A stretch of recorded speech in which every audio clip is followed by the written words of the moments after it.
Ahí sí. Bien, perfecto. Estamos iniciando la grabación. Como ustedes saben, esta grabación también va a estar subida en el aula virtual. Ahora les comparto el enlace a la presentación, así lo pueden ir trabajando directamente. Ahí va el enlace por chat. Por supuesto, lo que les pido es que hagan una copia, ¿no? Para tener ustedes, no escriban sobre la versión que yo estoy mandando, probablemente igual no tengan permisos, pero por las dudas que haya error y tengan permiso, hagan una copia, no escriban sobre esa versión que es, digamos, la que uso yo. Necesito acceso. Sí, yo también. Cambies ahora la configuración para compartirlo. Van a tener que ingresar desde el mail del Instituto del ISEP. Sí. ¿Sí? Lo mismo con las personas cuando quieren ingresar a las grabaciones. Recuerden que tienen que ingresar desde el usuario de ISEP, si no, no pueden acceder ni a las grabaciones ni a ninguna de las cuestiones que compartimos desde esta propuesta. Bien. Estoy teniendo...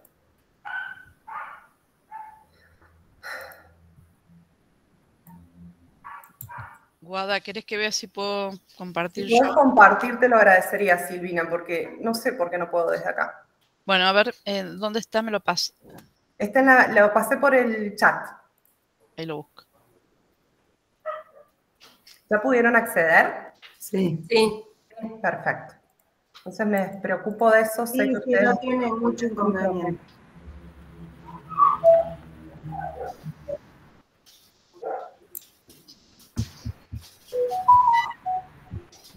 Bueno, vamos a ir empezando entonces.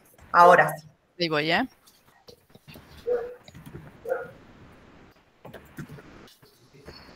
Se está presentando, estamos todas ubicadas, ¿no?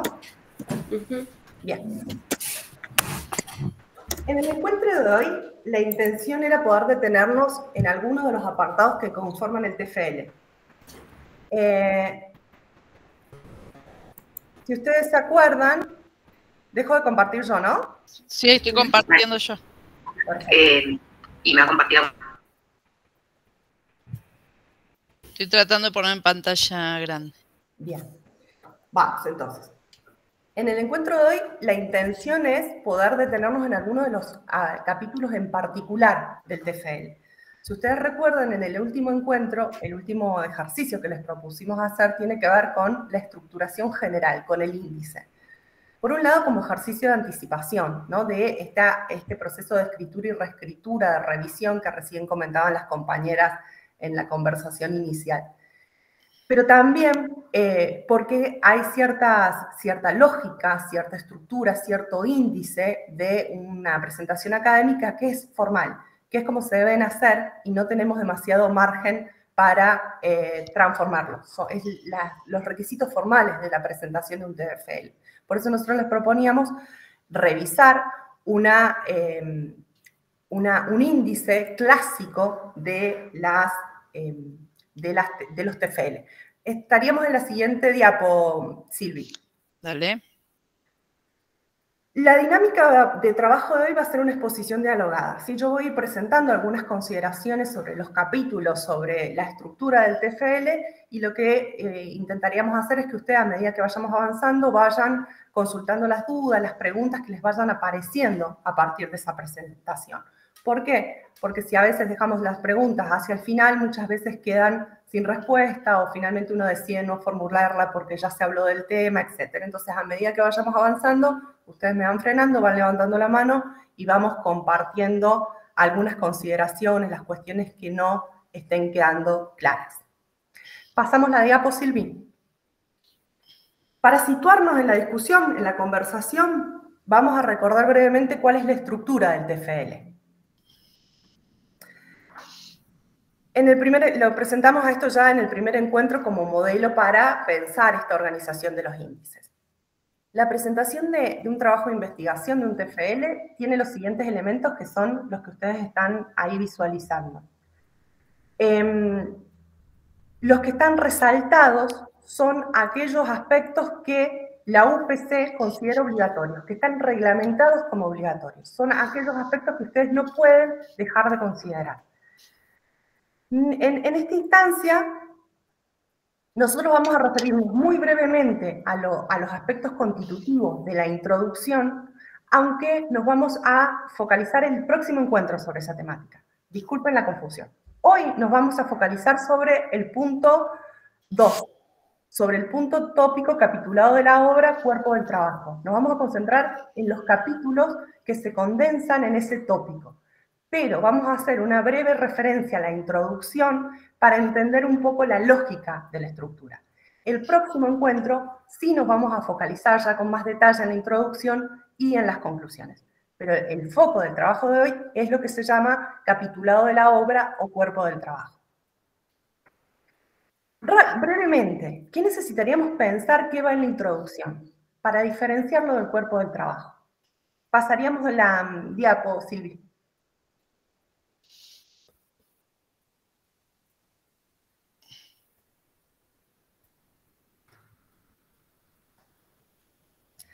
En la introducción, en primer lugar, lo que uno hace es reponer las razones que justifican la elección del tema.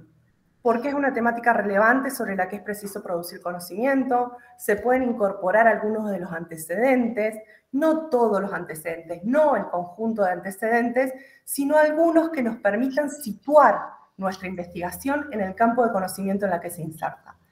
Es decir, qué cuestiones se conocen académicamente sobre ese tema y eso nos permite decir cuál va a ser el aporte de nuestra investigación. Los aspectos que ustedes ven que están entre paréntesis son aspectos que pueden incorporarse o bien en la introducción o bien en el cuerpo del trabajo. Eso va a ser una decisión de ustedes, dónde incorporan esas cuestiones. Por ejemplo, los antecedentes pueden ir en la introducción o pueden ir en el cuerpo del trabajo. El problema y su descripción puede ir en la introducción o puede ir en el cuerpo de trabajo. Eso van a ser cuestiones de estilo que cada uno de los grupos van a decidir, que van a definir. ¿Qué otra cuestión va necesariamente en la introducción? Los objetivos que nos propusimos. Y acá hay una cuestión que es muy importante. Los objetivos no son necesariamente los que nos propusimos en el proyecto, sino los objetivos que efectivamente buscamos responder en nuestro trabajo. Lo más probable es que haya algunas variaciones entre los objetivos que presentaron en el proyecto respecto a lo que finalmente pudieron reconstruir. Hay cierta readecuación siempre, o no siempre, pero habitualmente, entre el proyecto y lo que uno finalmente presenta como trabajo final de licenciatura.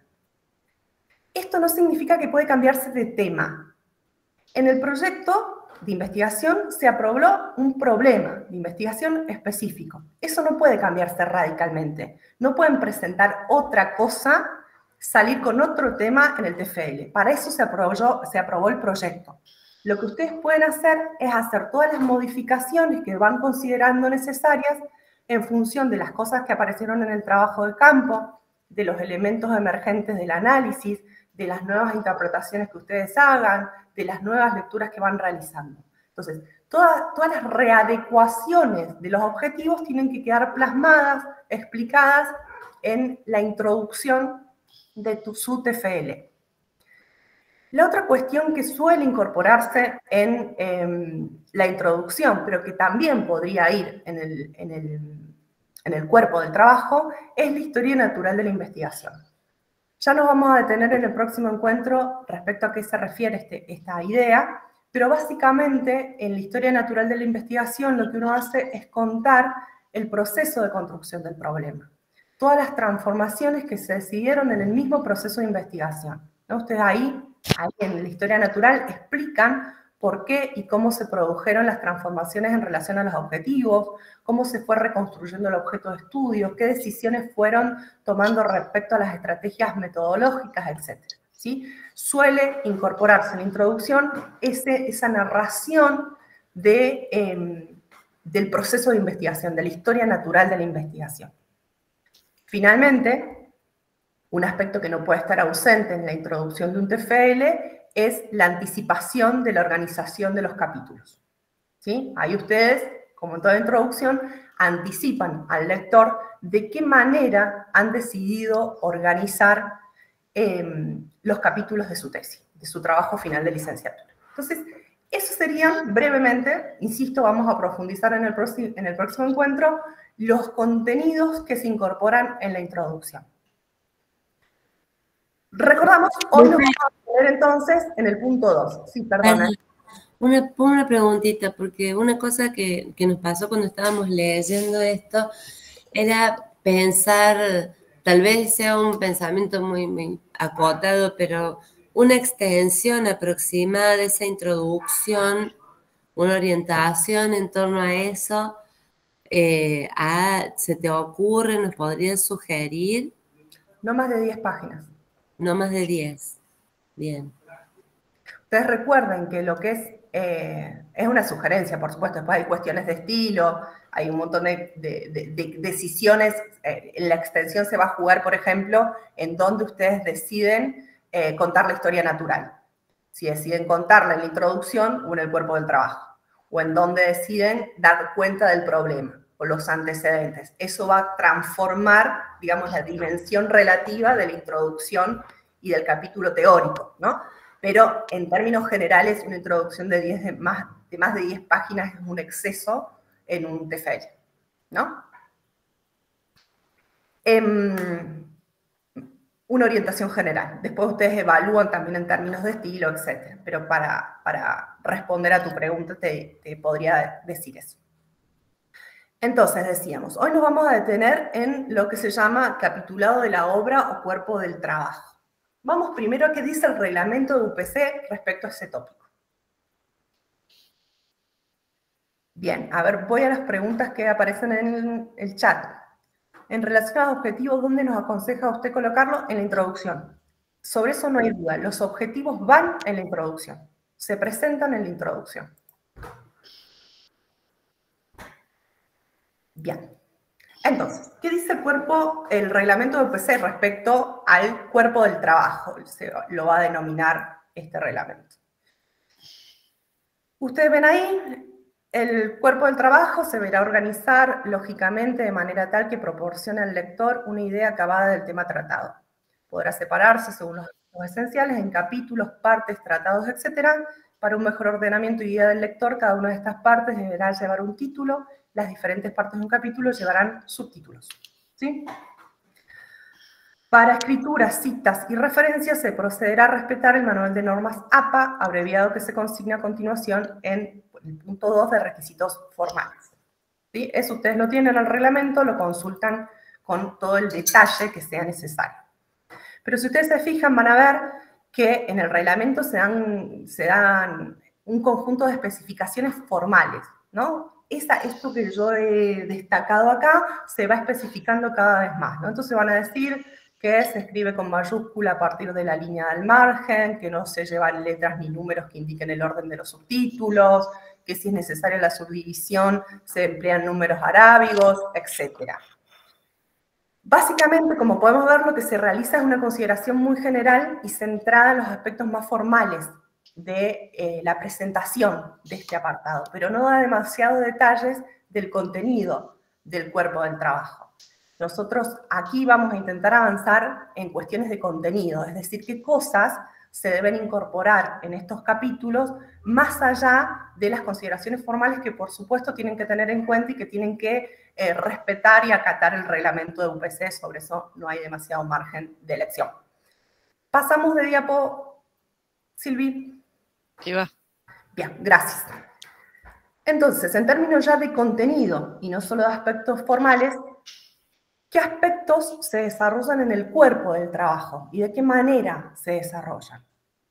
En términos muy generales, lo que se tiene que incluir en el cuerpo del trabajo, en ese punto 2 que veíamos en la estructura, es el contexto conceptual, o sea, los conceptos, las teorías, los antecedentes que ustedes recuperan para elaborar su TFL, los datos construidos a partir del trabajo de campo, es decir, el análisis que ustedes hacen a partir del trabajo de campo relacionándolo con determinados conceptos, y las estrategias metodológicas que desplegaron para construir esos datos.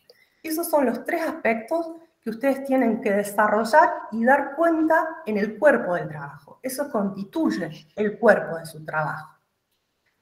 Lo que hace compleja su presentación escrita sobre todo, es que son aspectos que están muy interrelacionados entre sí, que se van definiendo unos a otros, ¿no? El contexto conceptual nos va definiendo los datos nos van haciendo precisar el contexto conceptual, las estrategias metodológicas nos permiten construir ciertos datos, entonces son procesos, son dimensiones profundamente implicadas, lo que dificulta su clarificación.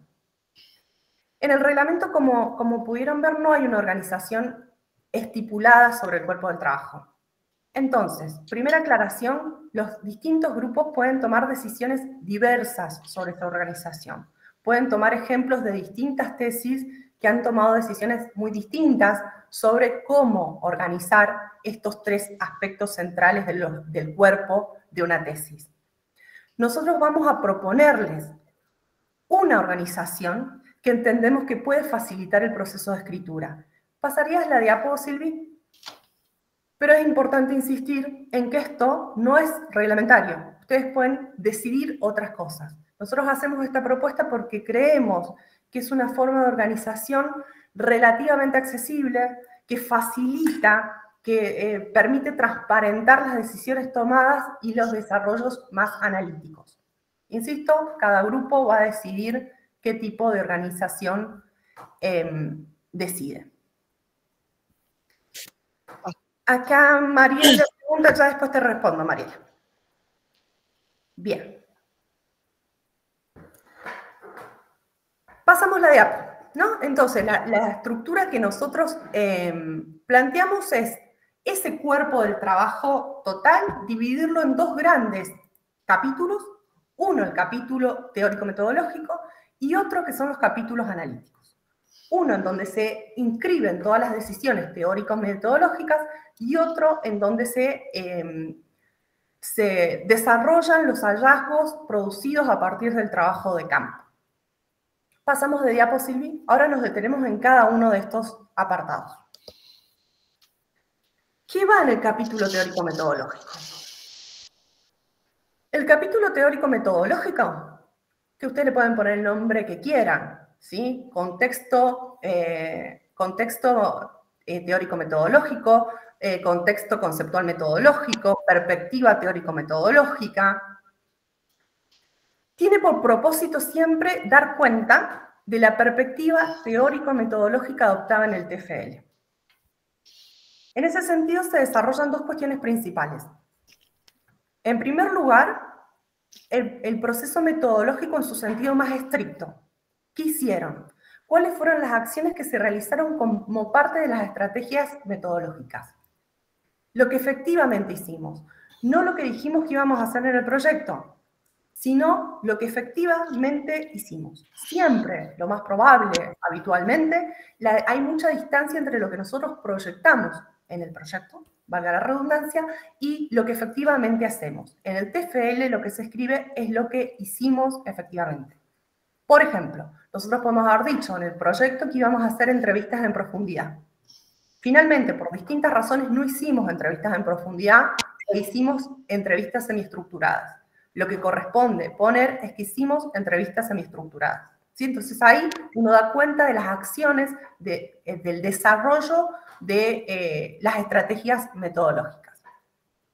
Si es el caso, y si es pertinente, explicar las razones por las que se produjeron estas transformaciones entre lo que pensábamos hacer y lo que efectivamente hicimos.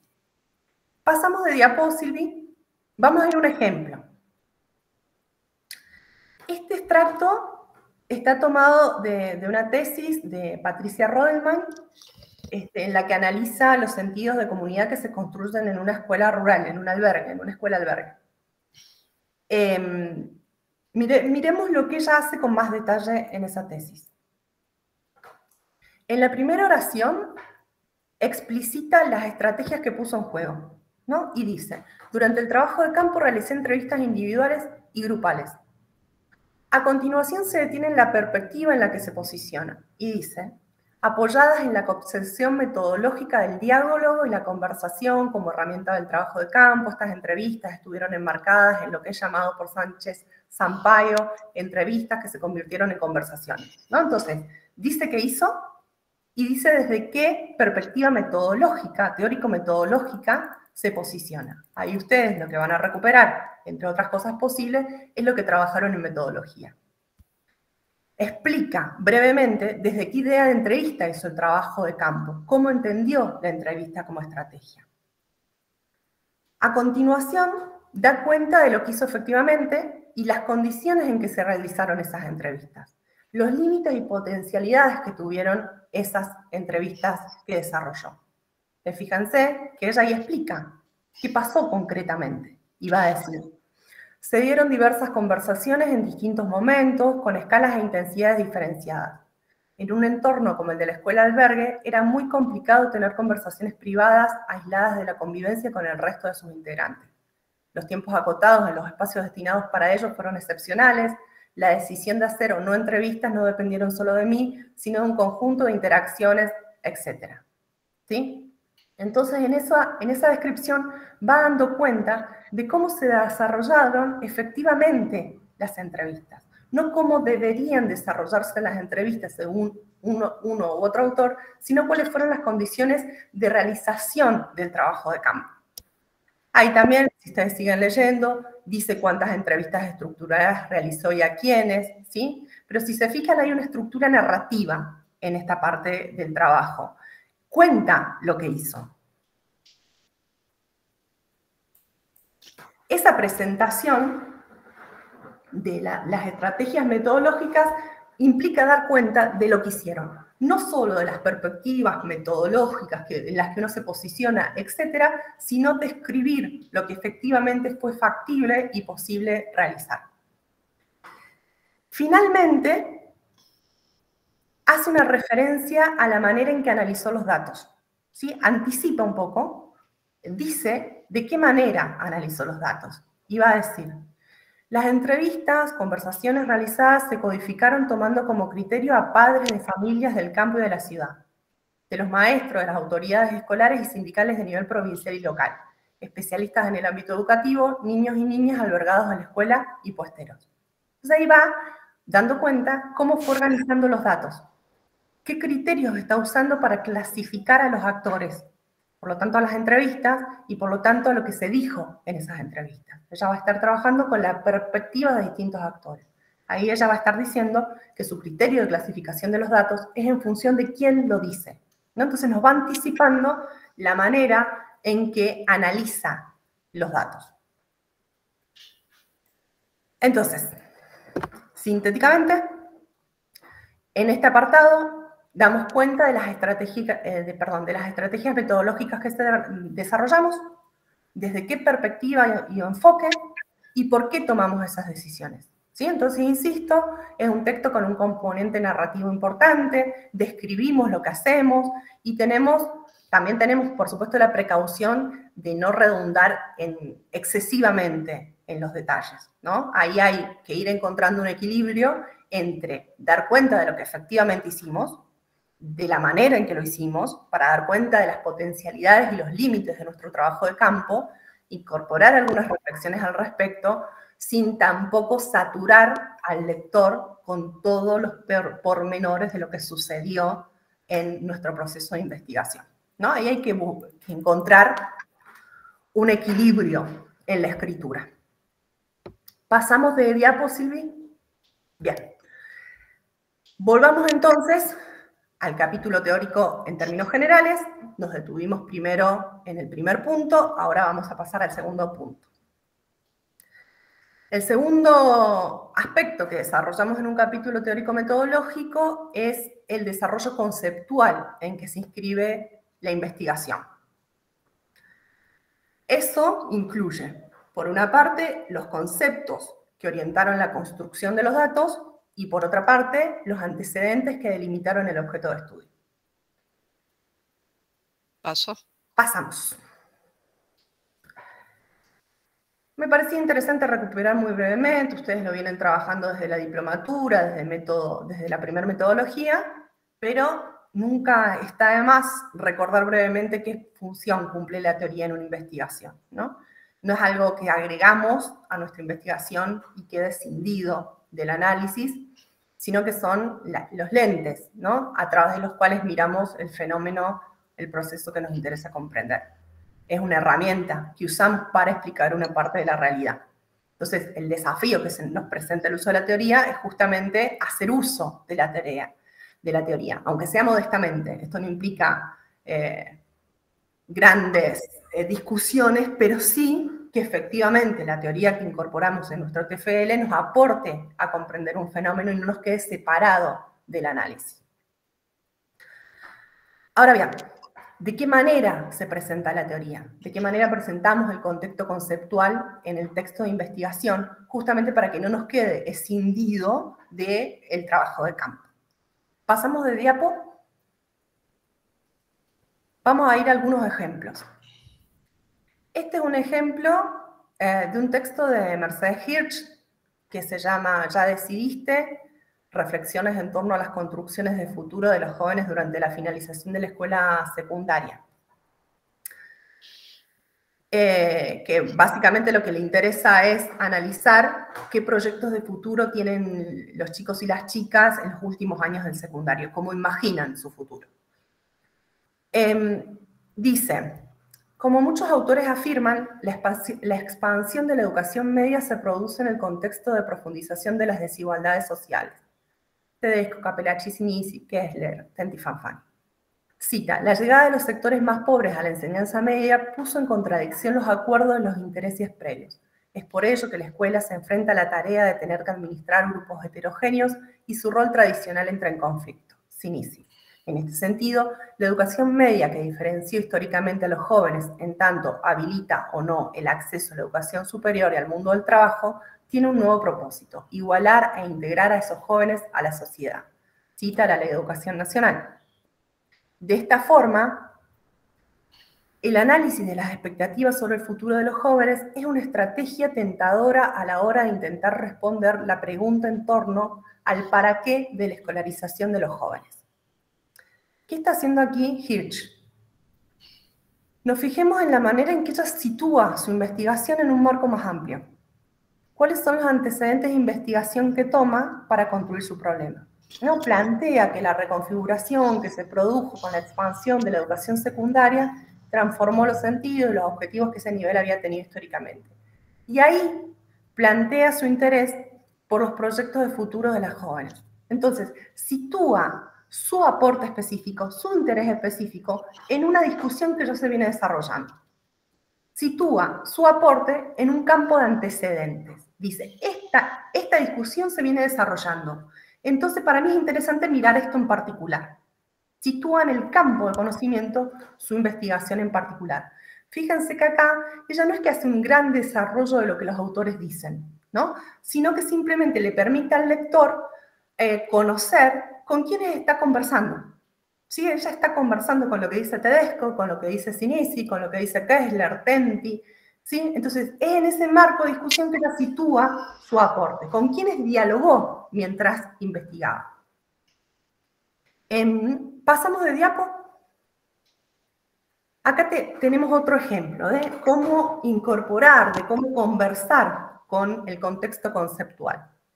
Este otro extracto está tomado del texto de García Palacios y Bilinkis, que se llama Juego, Niñez y Género en la Escolarización Inicial, reflexiones a partir de la capacitación docente. A ellos lo que les interesa es mostrar la manera en que se producen las desigualdades de género en el nivel inicial. Y están paradas en una perspectiva antropológica que busca problematizar las relaciones entre diversidad y desigualdad. Leamos. Dice, vamos por partes. Una primera cuestión que vemos es que estas autoras sitúan su investigación dentro del campo de la antropología, ¿no? Dice, dentro de los desarrollos teóricos del campo de la antropología y la educación, ha sido central el interés por dilucidar tal cosa, ¿no? Ubican su discusión en un campo específico. Ellas van a conversar respecto a lo que dice la antropología y la educación, ese campo de intersección. Y después se posicionan, si seguimos leyendo, en un concepto en particular que es el de usos de la diversidad, ¿no? Que es un concepto que inician en los 90 Neufeld y Thisted. Entonces van acotando en el primer párrafo, en estos primeros párrafos, la primera oración, de hecho, mostrando desde qué campo y desde qué perspectiva van a analizar la cuestión del género en el nivel inicial. Le dicen al lector con quiénes están conversando, desde dónde están mirando el problema. Y implícitamente lo que están diciendo es qué perspectivas no van a tomar. No necesitan decirlo. Uno lee esto y sabe que, por ejemplo, no están haciendo un análisis desde la psicología, están haciendo un análisis desde la antropología y recuperando una perspectiva particular de la antropología, que es la antropología latinoamericana, ¿no? Sin decirlo, uno ahí se sitúa en qué tipo de abordaje, en qué discusiones van a dar estas autoras. Siguen en la presentación y van a decir, en este sentido es necesario tener presente que muchas veces el concepto de diversidad ha sido utilizado para encubrir las relaciones de desigualdad en la sociedad. Es decir, que lo que están haciendo es presentar los antecedentes de su tema. La manera en que la idea de diversidad ha encubierto la desigualdad, ¿no? Lo que están haciendo es decir, explicitar cuáles son los trabajos que ya han trabajado sobre esta temática. Y recién ahí enuncian su pregunta problema. Entonces vienen explicándonos en dónde están paradas, desde dónde, con quiénes están conversando. Y ahí explicitan su pregunta. Así nos preguntamos acerca de los modos en que se producen y reproducen las diferenciaciones y jerarquizaciones que estructuran las diversidades, y van a seguir hablando después que específicamente lo que les interesa son las desigualdades de género, ¿no? Entonces, fíjense que lo que van haciendo es hilar su problema en una tradición, en un campo, que simplemente es explicitar a quiénes leímos, con quiénes conversamos, a qué aportes estamos tomando en esa discusión. Sí. ¿Alguien está? Sí, Inés. Sí, profe, ya para no irnos a otra diapo. En la diapositiva anterior aparecen letras, el cambio de letra, letrita inclinada y entre comillas, el encomillado. ¿Sabe, profe, que yo tengo esa duda entre, ¿es necesario poner el encomillado cuando uno usa la letrita inclinada? A ver, espérame que me fijo a ver bien a qué te referís. En la diapo anterior, cuando menciona autores. Cuando citas Sinisi. Bien, ahí está. Gracias, Silvi. Es una redundancia. Eso tiene que ver con los estilos de escritura también y las decisiones de cómo marcar, ¿no? Cómo marcar los textos para el lector y para hacerlo lo más claro posible. A mí personalmente, digamos, quizás las compañeras de lengua, si están presentes, nos puedan dar mayores indicaciones, pero a mí me parece que es suficiente con un criterio, o con la cursiva, o con el uso de comillas, ¿no?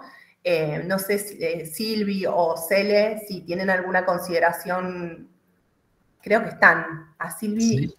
Hola, ¿cómo va? Justamente yo les recomendaba en una de las tutorías que tuve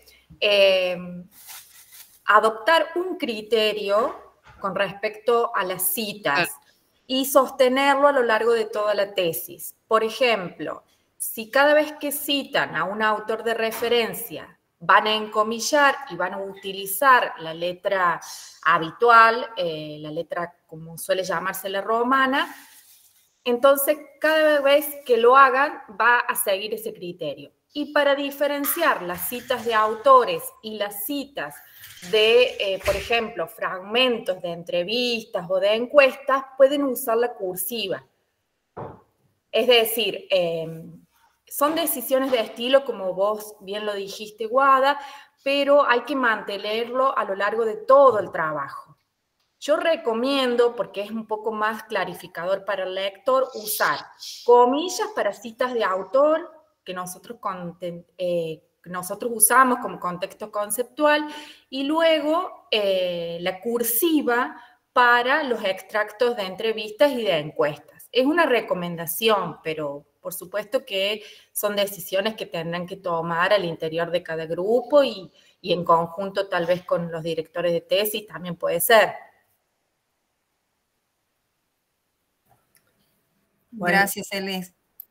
me parece que el criterio Celeste, coincido que es muy clarificador usar comillas para el contexto conceptual y cursiva para el trabajo de campo, digamos. Me parece que es clarificador, como dice Celeste, es una cuestión de estilo, lo decían ustedes, pero sí lo que tienen que estar presentes desde el principio, y está bueno que lo conversen en el grupo desde ahora y lo vayan adecuando, es que siempre tienen que usar el mismo criterio. No cambien el criterio de un capítulo a otro. Toda la tesis tiene que respetar, sea cual sea el criterio, tiene que respetar el mismo criterio. Caro. Sí, sumando a lo que dice Cele, incluso en las normas APA, para el citado, para las citas de menos de 40 palabras, lo que se sugiere es el encomillado, utilizar la misma, como dice Cele, la letra romana, no la cursiva, y citar dentro del cuerpo, ¿no? del párrafo.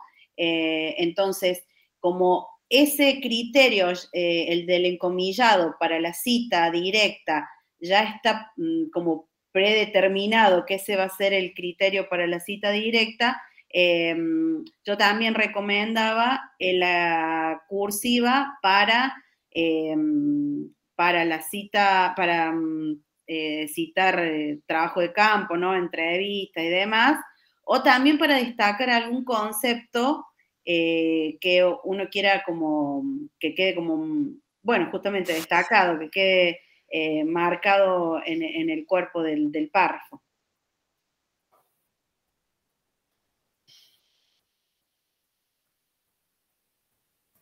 Bien. Seguiríamos avanzando. Bueno, en este caso de Bilinkis y García, fíjense que después... Perdón, pero digamos, la cursiva para destacar algún concepto la usamos, pero quedaría claro y no se confundiría con la otra cursiva que usamos para el trabajo de campo. ¿Se usaría para las dos cosas en ese caso? Claro, no, porque en general, cuando se hace extractos de trabajo de campo, de entrevistas, se marca, bueno, también eso es estilo, se suele marcar el párrafo separadito, ¿no?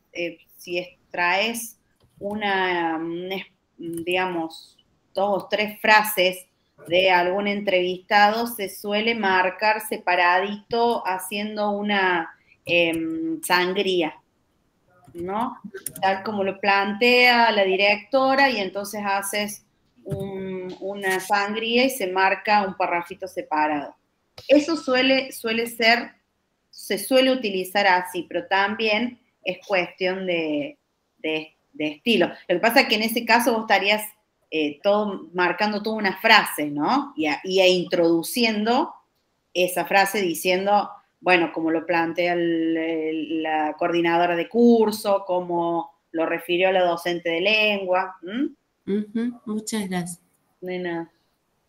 Ahí vamos a avanzar sobre las citas de los extractos del trabajo de campo, que acá Mariela hace una pregunta sobre achicar la letra en los extractos del trabajo de campo. Celeste le responde que es posible, pero que lo importante es mantener el criterio hasta el final del trabajo. Quizás lo más importante es tener en cuenta, como escritor, la preocupación por ser claro para el lector, ¿no? Que ser lo menos ambiguo posible. En general, cuando uno está escribiendo, en el contexto, ¿no? Según el contexto de lo que está diciendo, hay ciertos indicios para saber si a lo que se está refiriendo uno es a un concepto o a un extracto un extracto de trabajo de campo, ¿no? Entonces hay cierta contextualización que permite interpretar de qué se trata, pero siempre con la preocupación de no ser confuso para el lector, ¿no? Ir tomando las decisiones que uno considere más adecuadas para facilitar la lectura, y esta cuestión que vamos a seguir trabajando en un ratito, que tiene que ver con clarificar las voces, ¿no? ¿Qué voz está hablando en un determinado momento en el trabajo de campo? se le dice, se llama párrafo adentrado, ¿sí? Que es esto de achicar el margen cuando uno copia un extracto de trabajo de campo. Ya vamos a ir a algunos ejemplos de eso también un poquito en las próximas diapos. Respecto a esta cuestión más del campo de las cuestiones teóricas, digamos, conceptuales, fíjense que García y Bilinsky después van a seguir presentando cuestiones que tienen que ver con los antecedentes vinculados específicamente con las construcciones de género, y van a decir: cabe destacar que en el campo de la antropología el interés por analizar las particularidades culturales, y van a citar algunas referencias de ese campo. Pero fíjense cómo el uso de ciertas referencias conceptuales están entramados, están hilados, están sustentando la propia investigación. ¿Qué queremos destacar aquí? Que siempre hay una cierta tentación, o quizás resulte más sencillo, hacer un listado de referencias conceptuales, de conceptos, de antecedentes, ¿no? Y que nos quede como si fuera un punteo de autores. Lo que uno debería intentar es evitar la realización de ese punteo, ¿no? Que nos van quedando como un autor tras otro, como en una enumeración de autores, sin que estemos diciendo cómo esos autores conversan con nuestro problema. En estos ejemplos que hemos tomado, si uno va viendo cómo el problema que se presenta está aislado, está conversando con esos otros autores, con esos otros antecedentes. Otra cuestión importante que podemos ver en este extracto es que los antecedentes no están claramente escindidos de las conceptualizaciones o de la perspectiva teórica en la que nos situamos.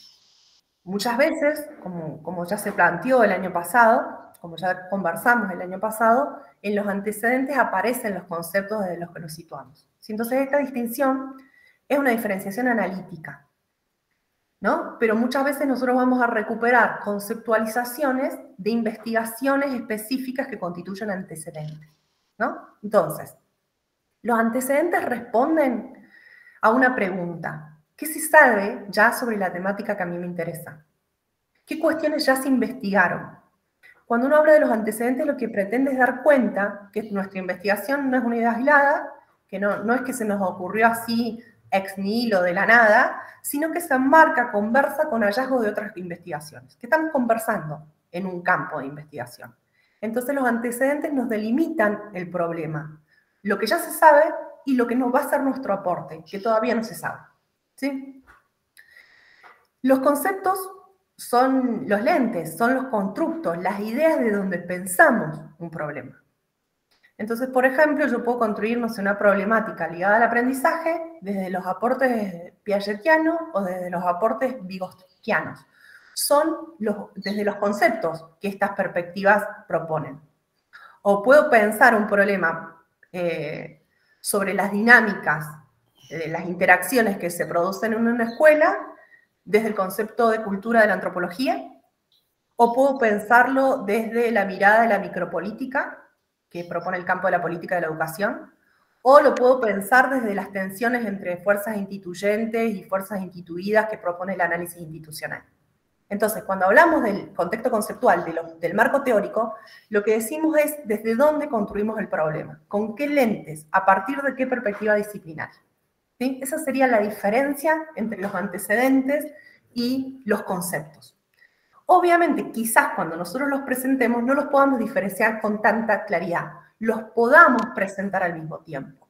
Pero lo que es importante es que nosotros podamos dar cuenta, en este capítulo teórico-metodológico, tanto de lo que ya se sabe sobre el tema, es decir, qué se sabe sobre el tema que yo investigo, como desde dónde, desde qué conceptos, a partir de qué lentes estoy mirando yo ese problema.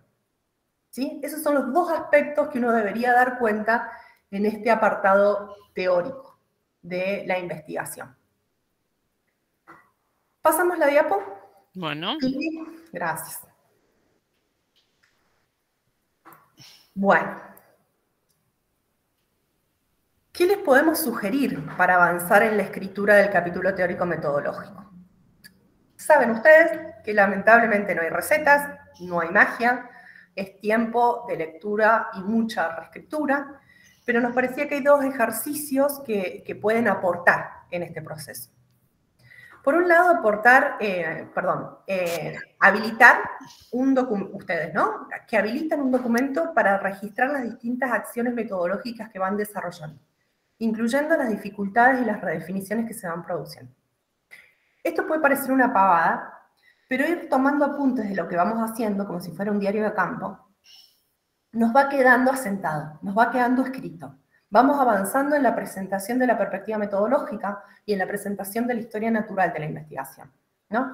Y además, sobre todo, no nos conviene confiar mucho en nuestra memoria. Uno a veces cree que se va a acordar de lo que hizo y después se da cuenta que no se acuerda prácticamente de nada de lo que sucedió en el proceso. Menos cuando como ustedes están haciendo un trabajo final en el marco de muchas otras actividades, ¿no? Donde no se están dedicando exclusivamente a estudiar o a realizar el TFL, sino que están con un trabajo muy intenso y con una vida familiar, etc. Entonces, ese ejercicio de ir tomando notas para registrar las acciones metodológicas nos va permitiendo sistematizar el proceso. Después lo podemos recuperar para producir esa historia natural de la investigación. La otra cuestión que nosotros les podemos sugerir es realizar un índice o un guión del contexto conceptual. Identificar, ¿no? ¿Cuáles son los conceptos que han ido seleccionando? ¿Y qué relaciones presentan entre sí esos conceptos? Ir pensando cuáles son los conceptos más abarcativos, cuáles son los más acotados, cuáles son esos conceptos que uso para mirar cuestiones muy puntuales, cuáles son los conceptos que me permiten una mirada general sobre mi trabajo. Y mientras vamos escribiendo, mientras vamos analizando, intentar identificar y ordenar en un esquema las relaciones de los conceptos que estamos usando. ¿Para qué? ¿Por qué hacer este esfuerzo? Uno es para controlar una tentación que es la diversificación excesiva de los conceptos. Podemos tener, cuando hacemos trabajo de campo sobre todo, la tentación de tomar una idea o un concepto por cada elemento que aparece en el trabajo de campo. Es como que nos va resonando, ¿no? Entonces vemos algo que pasó en el trabajo de campo y nos suena un texto de tal autor que leímos. Vemos algo que dice una maestra y nos resuena otro texto que leímos, ¿no? Entonces vamos abriendo a un montón de ideas y nociones excesivamente diversas. Lo que termina pasando es que tenemos un montón de conceptos, un montón de ideas, un montón de análisis de distintos elementos del trabajo de campo, pero que no tienen ninguna relación entre sí, no están articulados entre sí. Entonces, ¿qué nos pasa? No podemos vincularlos para sustentar la afirmación general que trabajamos en el encuentro pasado. Se hace muy difícil sostener o construir esa afirmación general, que es el argumento general de nuestro trabajo final de licenciatura. Entonces, ahí como consejo es ir haciendo un guión sobre cuáles son los conceptos que están apareciendo, cómo están apareciendo, y pensar y probar la selección de algunos conceptos centrales, los que consideren más potentes. El consejo es seleccionar algunos conceptos y usarlos de la manera más exhaustiva posible. Ver todo lo que ese concepto nos permite mirar del campo. ¿Qué podemos hacerle decir al campo desde esos conceptos seleccionados?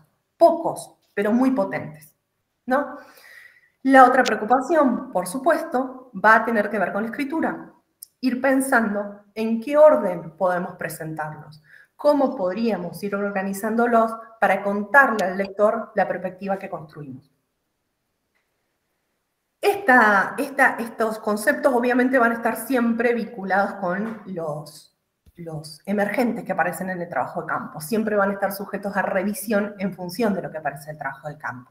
Lo que es importante es que ustedes vayan controlando hasta dónde no están abriendo excesivamente el campo a distintas discusiones, lo que no les va a permitir volver a cerrar el campo. Ustedes recuerden que el campo es la práctica social, es infinitamente compleja y lo que uno necesita hacer es seleccionar algunas nociones, algunas ideas, algunos ejes de análisis y profundizar en ellos. Nunca vamos a poder dar cuenta en una investigación de la complejidad total de un fenómeno social. ¿Hasta acá más o menos? ¿Vamos? ¿Pasamos la diapo, Silvi? Bien, acá pasaríamos si quieren frenamos, porque aquí pasaríamos a los capítulos analíticos, ¿no? A las discusiones que tienen que ver con los capítulos en donde se presentan los datos construidos. ¿Sí? Recuerdan que habíamos dicho, para ubicarnos de nuevo en la conversación, habíamos dicho que en este encuentro nos situamos en los capítulos que se incorporan en el cuerpo del trabajo y habíamos hecho una gran diferenciación entre el capítulo teórico-metodológico, que venimos conversando hasta ahora, y los capítulos analíticos, ¿no? Que ahí incorporamos los datos que construimos. Mariela pregunta, y de allí el posicionamiento del autor también, ¿es necesario dejar claro ese posicionamiento? ¿Qué posicionamiento, Mariela? ¿A qué te referís? ¿Al posicionamiento teórico? Sí, profe, usted recién, lo que pasa es que ya lo dijo hace mucho, entonces quedó como la pregunta ahí. Cuando usted hablaba de ir identificando a aquellos referentes conceptuales, digo, bueno, en base a esos referentes después uno va a tener una cierta postura sobre si uno está o no de acuerdo con esos referentes conceptuales y de allí la investigación. No sé si se entiende lo que quiero. Sí, se entiende perfectamente. Sí es importante, me parece que es interesante tu pregunta porque tiene que ver con qué seleccionamos para presentar en la tesis. En la tesis nosotros seleccionamos los conceptos que aportan a nuestra investigación, con los que coincidimos, los que son coincidentes con nuestra posición.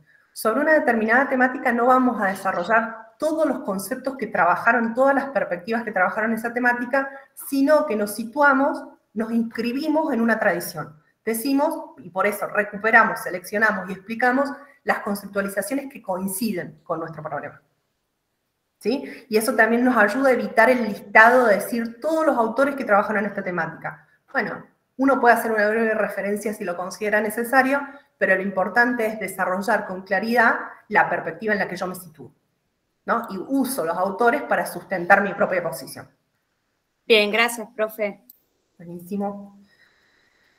Pasamos entonces a los capítulos analíticos, ¿no? Los capítulos en los que ustedes van a desarrollar los datos que construyeron a partir del trabajo de campo.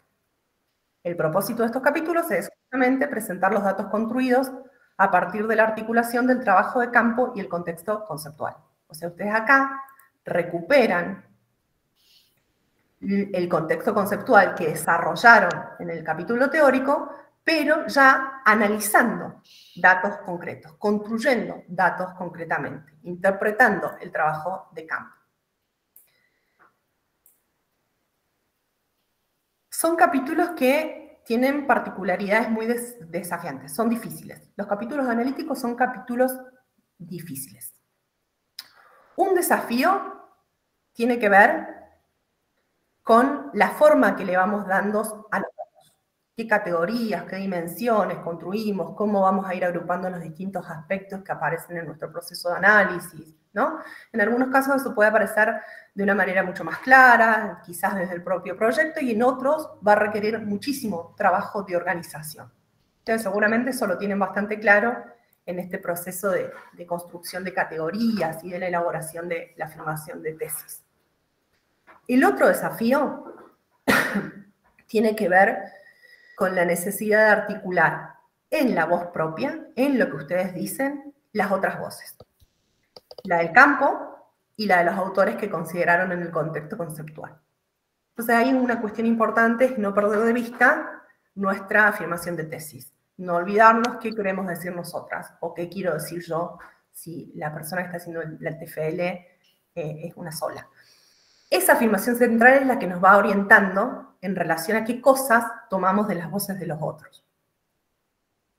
Ahí hay un desafío enorme en términos de escritura, ¿no? Lo que veníamos conversando antes también. Tiene que ser muy claro cuándo estoy hablando yo, cuándo estoy recuperando una idea de otro autor, cuándo estoy tomando los decires, las maneras de hablar de las personas que entrevistamos, ¿no? Entonces hay un desafío interesante de cómo comunicamos esa producción. Vamos a algunos ejemplos. ¿Pasamos, Silvi?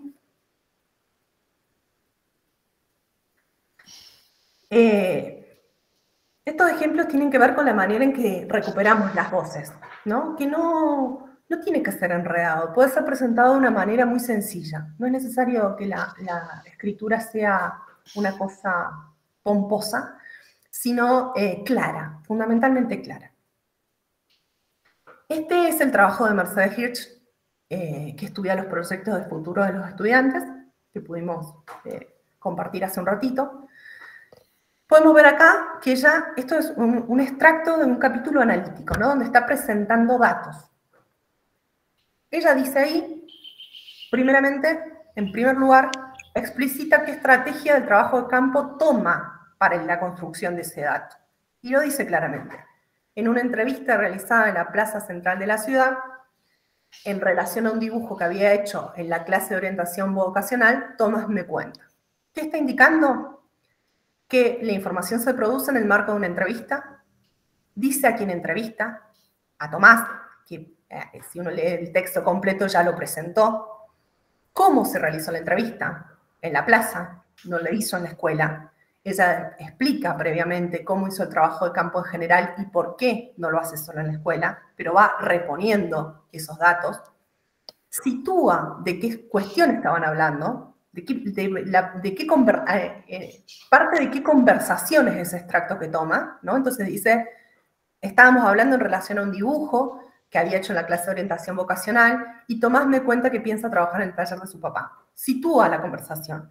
El extracto no parece aislado, suelto. Y ahí toma lo que Tomás le dijo, ¿no? Ahí cita a Tomás.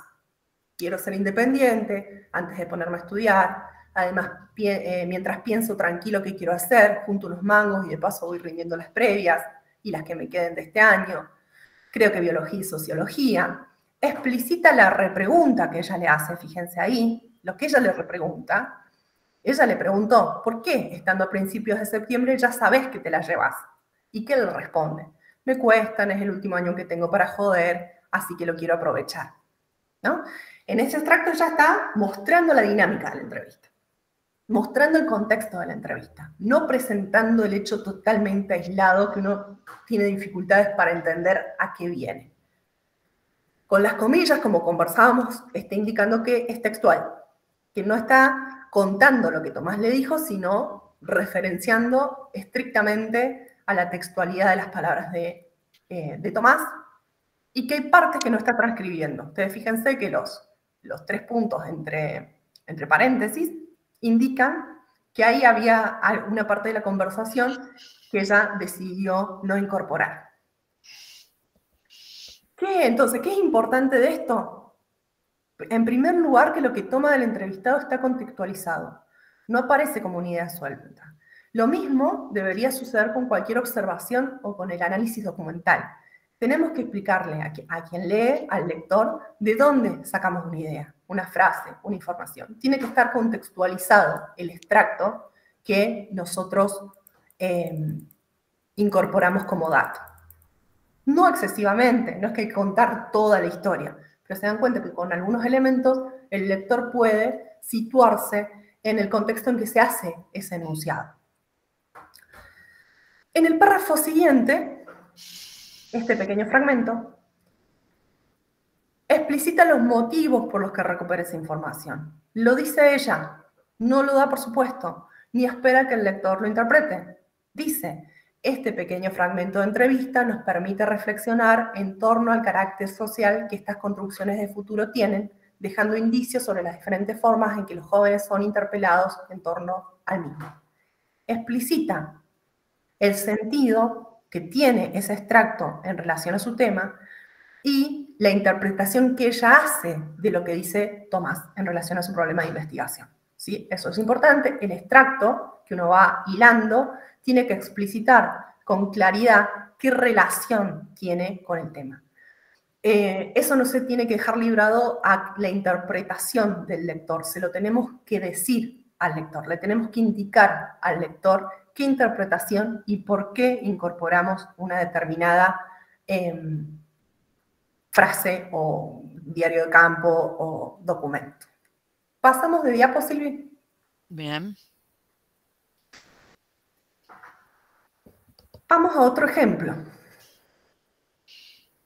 Este es un ejemplo de un texto de Laura Santillán, en el que está analizando la experiencia de la reforma educativa de los 90 en una escuela bonaerense. En el extracto este lo que está focalizando dentro de esa investigación en general en la dimensión del espacio, ¿no? En las transformaciones de los edificios escolares. En la primera oración explicita la lectura que va a hacer de las reformas, ¿no? Dice: las obras de refacción del edificio de la escuela, que tras una larga espera se concretaron en el año 1996, cobraron en la instancia local un sentido particular. Nos está diciendo qué es lo que le interesa. Lo que le interesa de las reformas de los edificios son los sentidos locales que tienen esas obras de refacción. No le interesa la estadística, no le interesa cuántos edificios se refaccionaron. Lo que le interesa, ¿por qué incluye esa temática? Porque le interesa el sentido local que tuvo la reforma, que tuvo la refacción. Entonces nos sitúa en por qué va a hablar de eso. Anticipa, contextualiza el extracto de entrevista que incorpora luego, ¿no? A continuación, dice: el nuevo edificio con sus nuevas dependencias fue vivido por los miembros de la institución como la posibilidad de cambiar, mejorar la imagen de la escuela. ¿Sí? Nos anticipa cuál es el sentido que va a tener el extracto. Y ahí recién incorpora el extracto de la entrevista. Nos orienta, nos anticipa por qué se incluyó ese extracto de una entrevista a un maestro o una maestra, ¿no? Entonces ahí, una vez que nos dice qué lectura tenemos que hacer de lo que dice la maestra, incorpora el extracto. Entonces dice: y viste, siempre hablan mal de la escuela. Cuando inauguramos el nuevo edificio hicimos todo un trabajo con los chicos, escribimos en papelitos las cosas feas de la escuela y en otros los deseos y propósitos para la nueva escuela. Quemamos las cosas feas y a los propósitos, en cambio, los largamos al aire. ¿No? Entonces, lo que es importante es que, nuevamente, ella nos indica qué lectura tenemos que hacer del extracto que incorpora, del campo, ¿no? ¿Qué lectura, qué interpretación, por qué está incorporándolo? En este caso, fíjense, indica, respecto a la conversación que teníamos antes, indica la textualidad de lo dicho, está diciendo que esto es textual.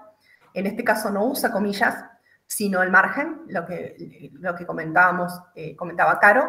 Uno puede indicar que es textual en lugar de usando comillas o usando cursivas, achicando, no sé cómo, se le dijo cómo se dice específicamente ahí en el chat, pero achicando el margen, ¿no? La sangría espacialmente, ¿no? Y ahí también se indica que es textual. A ver si párrafo adentrado, gracias, Ele. ¿No? Entonces, usando un párrafo adentrado, también se puede indicar la textualidad de lo que estamos mostrando. Ahora, fíjense que cuando termina el extracto del campo que está incorporando, vuelve ella a hilar el argumento, vuelve a articular explícitamente por qué le interesó incorporar esta discusión. Y va a decir: y con ello, según lo dejaron manifiesto los docentes, el aumento de la matrícula, la vuelta de los chicos del barrio, así como la mejora de la oferta educativa institucional. Sí, vamos a insistir, lo que es muy importante cuando uno incorpora en los capítulos analíticos extractos del trabajo de campo, es orientar la interpretación del lector. Aunque nos suene redundante, el lector no está en nuestra cabeza ni hizo el proceso de análisis que uno hizo. Entonces, toda la interpretación, por qué es importante ese párrafo, cómo se relaciona con las ideas que nosotros venimos pensando, tiene que ser explicitado por quien escribe. Tienen que orientar, guiar a quien nos lee. Finalmente, nos detengamos en el uso de las comillas, nuevamente lo conversado, que hace al final, ¿no? Cómo usa las comillas para los chicos del barrio y la mejora de la oferta institucional. En este caso, lo que está haciendo con el uso de comillas, no es indicando un concepto, sino indicando un cierto distanciamiento con la idea. Está indicando que es la manera que se le llama nativa, es decir, la manera en que localmente se habla de eso, en que en esa escuela se tematiza ese fenómeno, pero que no es necesariamente la manera en que ella lo analizaría o lo conceptualizaría. ¿sí? Ella está marcando. Las maestras dicen los chicos del barrio.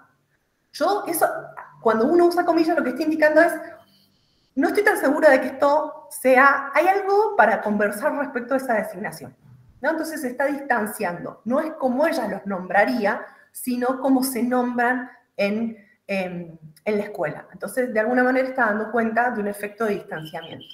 ¿Eso por qué nos importa? Porque es una manera de mostrar las distintas voces y no confundirlas. Ella lo que ahí está indicando que esa es la voz de las personas que entrevistó. No es su propia voz ni los términos que ella hubiera usado. Eso es un ejercicio importante, que uno vaya clarificando en el texto cuándo estoy hablando yo y cuándo estoy recuperando lo que dicen otros, independientemente de lo que yo piense o considere sobre lo que dicen otros. Hasta acá estamos, más o menos. Pasamos de diapo, Silvi. Sí, profe, ¿puede ir diciéndonos las extensiones de cada parte del cuerpo? Ya nos dijo hoy de la anticipación, nos dijo no más de 10 páginas, las otras partes nos puede ir diciendo aproximadamente. Las otras partes son más complejas de indicar. De todas maneras, lo que uno podría pensar es que los capítulos analíticos son los más relevantes en una tesis, es el aporte que ustedes están realizando, por lo que deberían, en términos de proporción, ser los más densos, ser los lo que tenga mayor extensión, ¿no? Entonces, una consideración general es que el cuerpo del trabajo sea lo más extenso, ¿no? Que sea significativamente más extenso. ¿Por qué no les digo una extensión en particular? Porque depende de muchas cuestiones, por ejemplo, de cuántos capítulos desean escribir. Uno puede decidir escribir 2 capítulos o 4, y eso va a ser una decisión de estilo y de cómo se construyen las dimensiones de análisis. Y porque ustedes pueden, reglamentariamente, en UPC, la extensión estipulada es entre 60 y 100 páginas. Evidentemente, el cuerpo de trabajo va a ser muy distinto si uno hace un trabajo de 60 páginas que si hace un trabajo de 100 páginas. Entonces, va a depender de muchas cuestiones, entre ellas de los estilos de escritura. Sí, es importante pensar, el cuerpo del trabajo es donde ustedes están hablando, donde se desarrollan las ideas y por lo tanto es la parte más fuerte de un TFL. ¿Sí? Bien. ¿Qué podemos sugerirles? Nuevamente, no hay recetas que podamos encontrar atajos. Bien, Patricia pregunta, ¿un capítulo analítico o varios? A mí me parece, como sugerencia, me parece que les va a quedar como, que va a ser complejo que puedan desarrollar toda la investigación en un solo capítulo. De todas maneras, recuerden que además de los capítulos están los apartados dentro de los capítulos y los apartados de los apartados dentro de los capítulos, ¿no? Entonces eso es una construcción muy particular que requiere mucho esfuerzo, mucha prueba y error, reversión. Ya nos vamos a tener un poquito más en eso, mucha ida y vuelta, pero piensen que lo más importante sobre todo es poder pensar en cómo organizamos los capítulos y sus subcapítulos o sus subapartados, ¿no? Cómo vamos a ir haciendo esa organización en términos generales. Quizás 2 capítulos, quizás 3 capítulos. No sé si Cele o Silvi quieren hacer alguna consideración sobre esto, que seguramente tienen herramientas de su formación en particular en la lengua y la literatura. Hola, yo les decía a la gente de mi grupo que les recomendaba unos 2 capítulos de análisis por lo menos, porque aparte es como lo que usualmente se hace en una tesis de licenciatura, un capítulo teórico metodológico y 2 de análisis. Pero bueno, también tiene que ver con el estilo, con el tema, con lo que se haya ido haciendo. Sí, es muy importante que los capítulos tengan una extensión similar, es decir, que no quede uno de 40 páginas y el otro de 20. Lo mismo la profundidad de la temática. No, no puedo tener un capítulo lleno de generalidades y otro que tenga una mirada minuciosa sobre algo chiquito, digamos. Eso me parece que es fundamental, que sea equilibrada la tesis.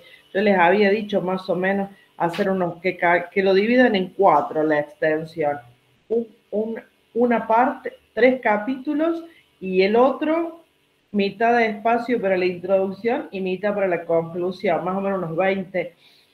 Si tuviera 80 páginas, que quede cada capítulo de 20 páginas y introducción de 10 y conclusión de 10, más o menos, aparte de la bibliografía.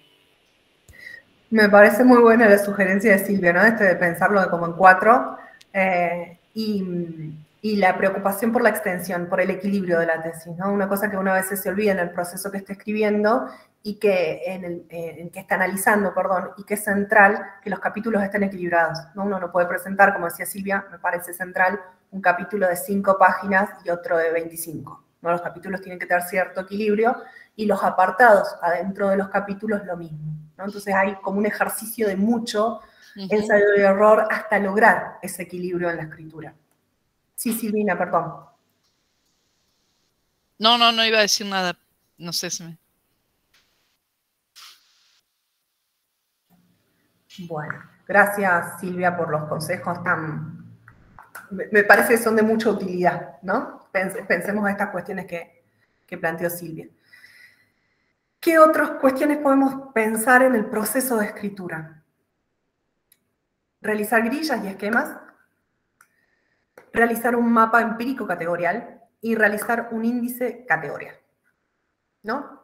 Como ejercicios posibles. Nos vamos ahora a detener en cada uno de ellos brevemente, insistiendo en que es fundamentalmente ensayo y error, prueba y contraprueba, intentar y volver a intentar.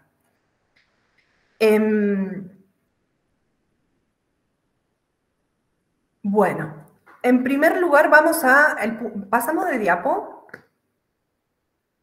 Silvi. Bien. El primer punto lo estuvimos trabajando en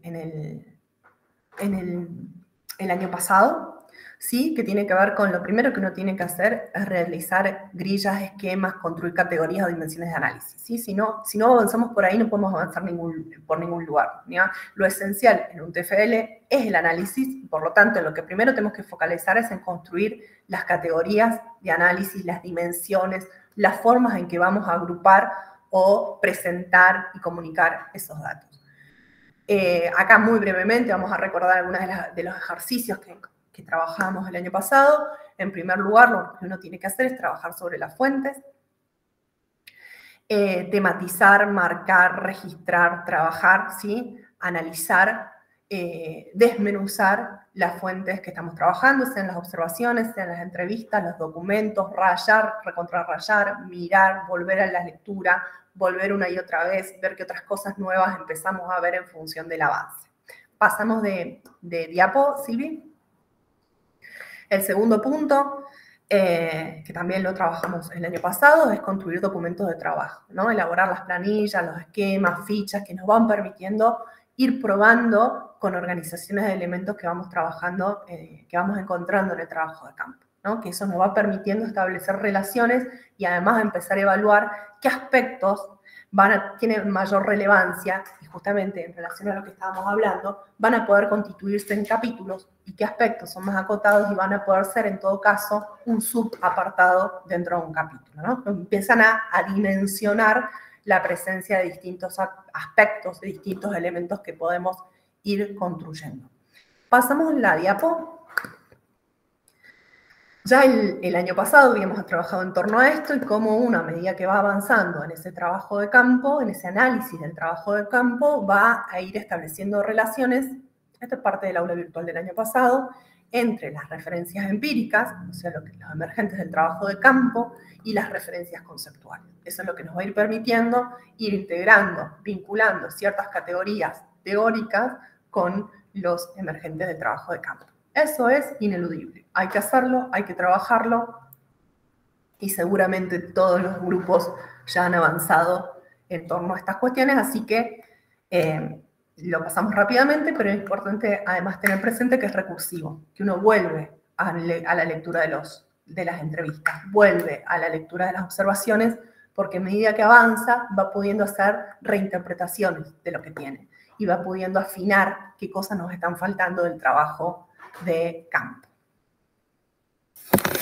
¿No?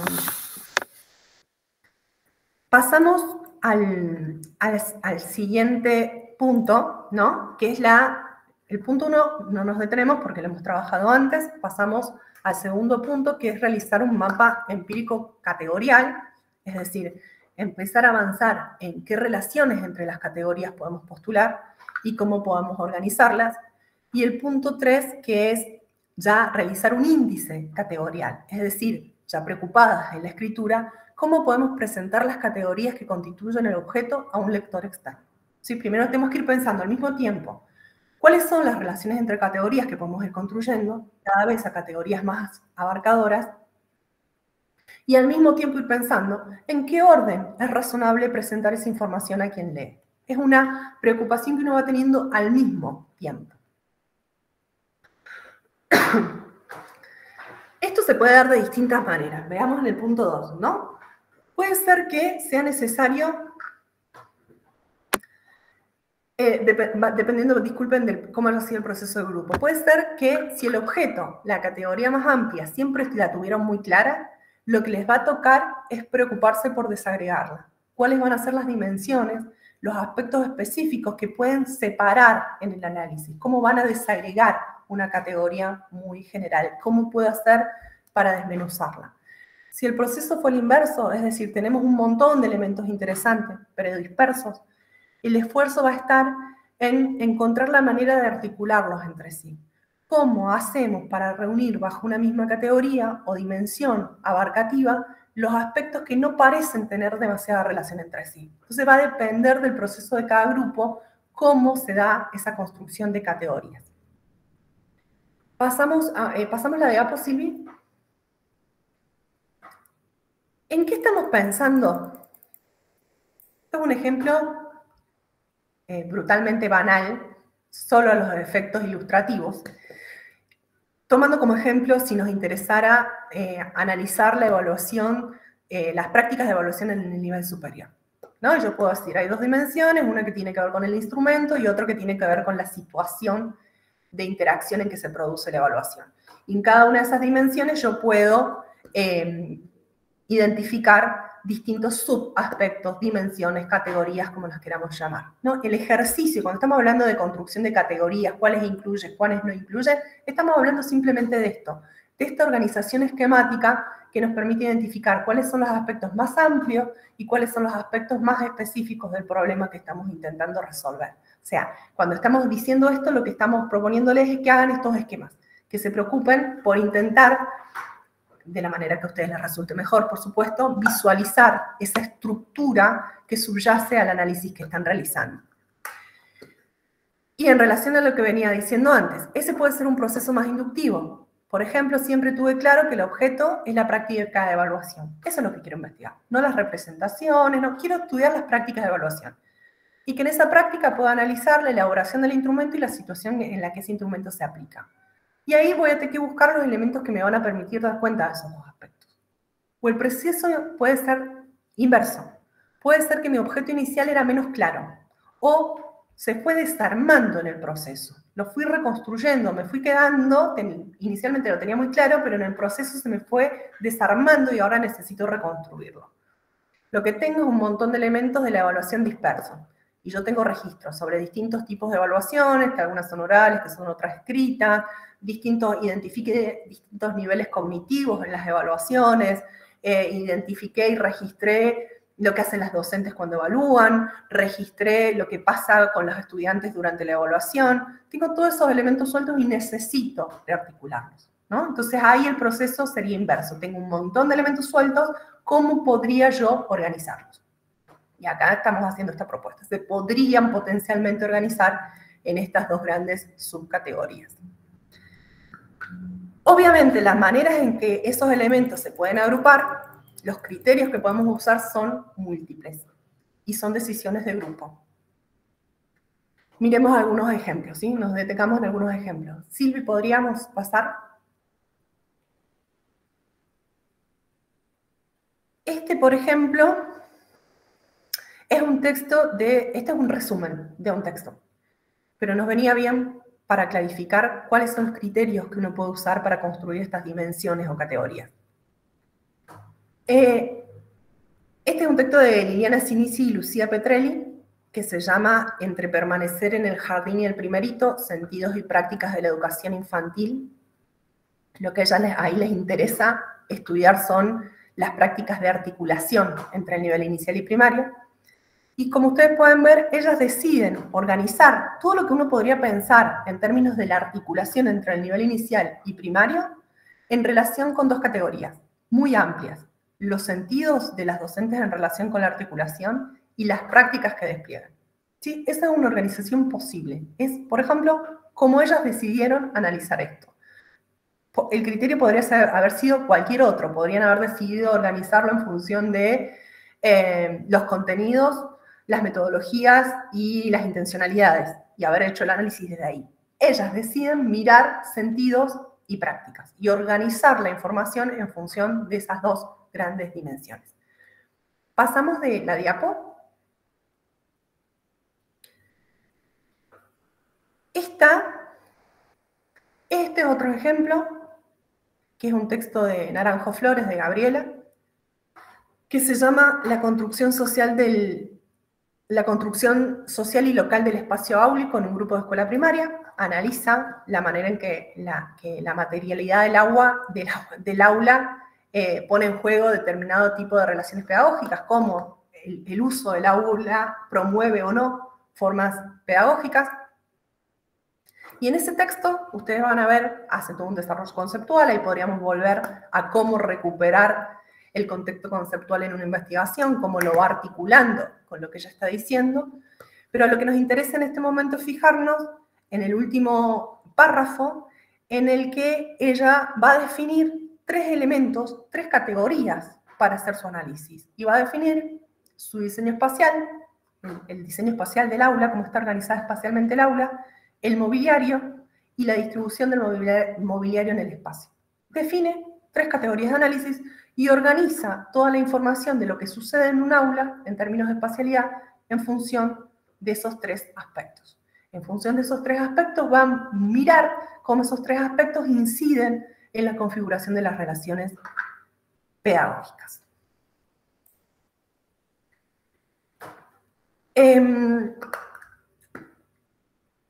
Obviamente, nuevamente, volvemos a insistir, en esta organización está presente la preocupación por cuál es la manera más adecuada para comunicar esos aspectos. Siempre, al mismo tiempo que estamos muy preocupados por la cuestión analítica, cuál es la mejor manera de analizar, cuáles son las categorías más representativas, más relevantes, las dimensiones más importantes de nuestro objeto, al mismo tiempo hay que tener presente la preocupación por la comunicación de ese análisis. Eso requiere un tejido muy detallado de la escritura. ¿Por qué? ¿Qué necesita saber el lector para entender lo que planteo en el capítulo 1?